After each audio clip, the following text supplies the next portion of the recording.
Where was it? Where Oh, hi. Hey, thanks for joining me. Pardon the mess here.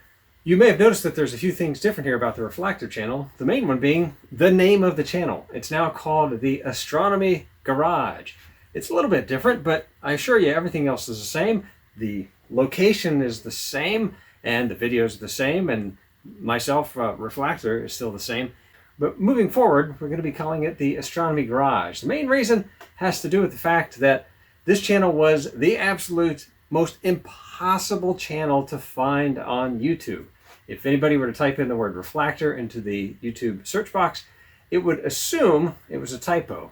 And typically, not even a single one of the videos would show up in the long list of results. So, in an effort to have a name that is more descriptive of what we do here, I chose Astronomy Garage because, it's here in a garage workshop and it's all about astronomy. I think it's a better title for what goes on here. So bear with me, it'll take a little bit of time getting used to it going forward. But for now, the channel is the Astronomy Garage with Reflactor here to help fix telescopes for everybody. Thanks for watching, and I've got 2 videos that should be coming out over the next week or so. So clear skies, everybody.